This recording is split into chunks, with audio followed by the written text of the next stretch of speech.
नमस्कार, मी करुणाच ब्लॉगमध्ये तुम्हा सर्वांचं अगदी मनापासून स्वागत आहे। तर आता मी आलेले आहे माझ्या माहेरी आणि बघा माझ्या भावाचं चालू आहे शाहूचे लाड पुरवणं।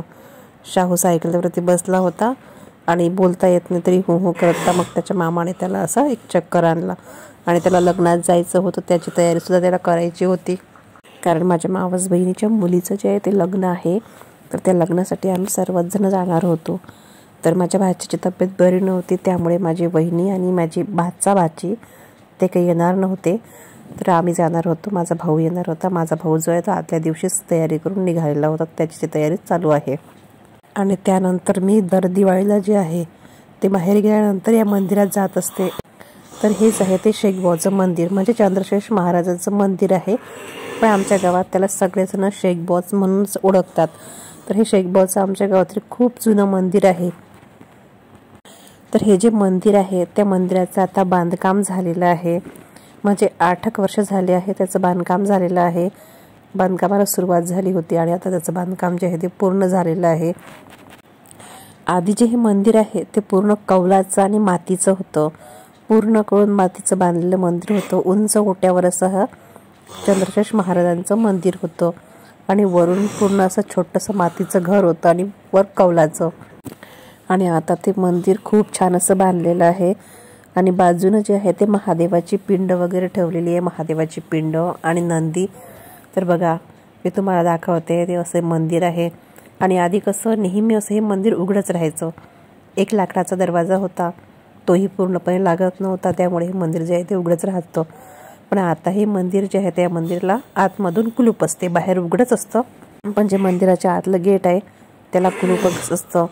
आणि मी जेव्हा माहेरी जाते, म्हणजे प्रत्येक दिवाळीला जेव्हा मी जाते तेव्हा या मंदिरात पाया लागायला जाते, कारण माझं नेमकं काय आहे माहीत नाही। पण बरेच दिवसानंतर मी जर या मंदिरात गेले नाही तर मला स्वप्नातच साप दिसतो, म्हणजे स्वप्नात खूप मोठे मला पूर्ण एक रूम दिसते सापानं भरलेली, आणि त्याच्या मधात महादेवाची पिंड असते आणि पूर्ण आजूबाजूला साप असतात, मोठे मोठे साप जे आहे ते पूर्ण महादेवाच्या पिंडीवर आणि आजूबाजूला असतात। आणि माझ्या हाती जे आहे ते एक पेळाचा डबा असतो आणि त्या सापामधून मी जाते महादेवाच्या पिंडीजवळ, पूजा करते, पाया वगैरे लागते, प्रसाद ठेवते आणि वापस येते। आणि त्यावेळेस तर स्वप्नात मला काहीच भीती वाटत नाही, पण हे स्वप्न मला सारखे येतात जोपर्यंत मी या मंदिरात जाऊन पाया लागत नाही। म्हणून जेव्हा कधी मी दिवाळीला मंदिरात जाते गावाला, तर या मंदिरात पाया लागण्यासाठी जात असते। तर यावेळेला माझे मिस्टर पण माझ्यासोबत होते आणि माझा 2 मुलं, माझी भाचा, आम्ही सगळेजण या मंदिरात पाया लागायला गेलो होतो। आणि मागच्या वर्षी सुद्धा मी माझ्या मैत्रिणीला घेऊन या मंदिरात पाया लागण्यासाठी गेली होती। तर प्रत्येक दिवाळीला जे आहे ती मी या मंदिरात जाते। नेमका या स्वप्नाचा अर्थ काय आहे मला अजूनही समजलं नाही आहे। पण यावर्षी जर मी दिवाळीला लेट झाली, कारण की दिवाळीला भाऊबीजेच्या दिवशी किंवा दुसऱ्या दिवशी मी येते, त्यानंतर 1-2 दिवसातच या मंदिरात पाया लागायला जाते। पण यावर्षी मी दिवाळीला बरीच लेट आली, तर लेट येण्याचं कारणही तसंच होतं। पण मला म्हणजे स्वप्न तर दिसतेच, पण यावर्षी असं झालं की माझ्या घरी रात्री 3:30 वाजता जे आहे ते साप निघाला होता आणि त्या दिवसपासून तर माझ्या मनात खूप जास्त भीती होती सापाबद्दल। घरात म्हणजे मी भिंतीला टेकून बसतही नव्हती, खूप जास्त मला भीती वाटते सापाची। असं वाटत होतं की लवकरात लवकर आपण गावाला गेलं पाहिजे आणि मंदिरात पाया लागायला गेलं पाहिजे, आणि त्याच्यामुळेच आपल्याला हे साप दिसत असेल। तर असं हे सुंदर मंदिर बांधलेलं आहे। आता मंदिराचं बांधकाम सुद्धा छान झालेलं आहे, बघा मी पूर्ण मंदिर तुम्हाला दाखवते आहे।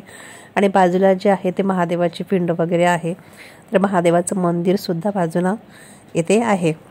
आणि आता आमच्या गावात दुसरं मंदिर सुद्धा तयार झालेलं आहे, तर त्या मंदिराचं बांधकाम चालूच आहे, बांधकाम पूर्ण व्हायचं आहे आणि मूर्तीची स्थापना सुद्धा व्हायची आहे। तर तिथे ते आहे कृष्ण मंदिर बनणार आहे। तर हे बघा हेच आहे ते कृष्ण मंदिर, जे आमच्या गावामध्ये नवीन बांधकाम चालू आहे।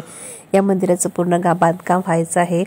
मंदिराचं जेवढं झालेलं आहे बांधकाम तेवढंच मी तुम्हाला दाखवते इथे, आणि मी सुद्धा तेवढंच पाहून आली।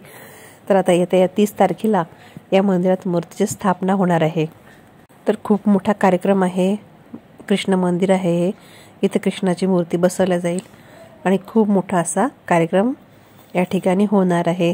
30 आणि 31 असं काहीतरी 2 दिवस हा कार्यक्रम आहे। आमचं गाव जे आहे, माझं माहेर, खूप छोटं आहे, म्हणजे 1000 लोकसंख्याही नसेल पूर्ण, पण गाव खरंच खूप चांगलं आहे आणि गावाचं एकीकरण खूप छान आहे। जे महानुभावाचे घर आहे या गावात 5 ते 7 घरं असतील, पण तरीही बघा इतकं सुंदर असं मंदिर यांनी बांधलेलं आहे वर्गणीतून, आणि प्रत्येकाची वर्गणी केली आहे. आणि असं म्हणजे एकत्र मिळून जो कार्यक्रम करतात ना लोक, तर खूप छान होते. आणि ह्या गावाचा कार्यक्रम जर पाहिला मानभाव पंथाचा, तर असं वाटतच नाही की या घरात 2-3 गावात जे आहे ते 2-3च घरं मानभावचे असतील. असं वाटतं की पूर्ण गाव मानभावचं असेल तो कार्यक्रम पाहून. इतका छान या गावात कार्यक्रम केला जातो. 10 वर्षाआधी कार्यक्रम झाला होता, तो सुद्धा खूप छान झाला होता. मंदिराच्या मागच्या परिसरात पूर्ण जे आहे ते अशी फुलांची झाडं वगैरे लावलेले आहे. तर आता आम्ही मंदिर वगैरे पाहिलं. मंदिर लॉक होतं, कारण मंदिरात जे आहे ते बांधकामाचं सामान होतं, त्यामुळे त्यांनी रस्त्यावरच मंदिर आणि लॉक करून ठेवलं होतं. त्यानंतर आम्ही घरी निघालो. आणि आता बघा दुसऱ्या दिवशी जे आहे म्हणजे सोमवारला आम्ही निघालो गावी जाण्यासाठी. पण आता आम्ही आमच्या घरी जाणार नव्हतो, तर आम्ही निघालो होतो नागपूरसाठी. आणि आमच्या गावामधून ही एकच बस आहे अमरावती जाणारी, सकाळी 10 वाजताची. तर त्या एकाच बसमध्ये जे आहे ते खूप गर्दी असते. तर आमच्या गावच्या स्टॉपवर आज एवढी गर्दी होती की एका बसचे लोक जे आहे ते आमच्याच गावच्या टॉपवरती होते. त्यामुळे सर्वात मागच्या सीटवर जे आहे ते आम्हाला जागा मिळाली. तर आत्ता निघालो आम्ही शिवानीच्या लग्नाला जाण्यासाठी. शिवानी म्हणजे माझ्या मावस बहिणीची मुलगी. तर आता आम्ही नागपूरला येऊन टेकलेलो आहे. आणि आता डायरेक्ट आम्ही जाणार आहे कार्यालयामध्ये, कारण की लहान मुलं असल्यामुळे मी लग्नाला जे आहे ते वेळेवर चालली. पुढे तुमच्यासोबत लग्नाचे ब्लॉग शेअर करेल. आवडला असेल तर लाईक करा आणि चॅनलला सबस्क्राईब करा. भेटूया नवीन व्हिडिओमध्ये.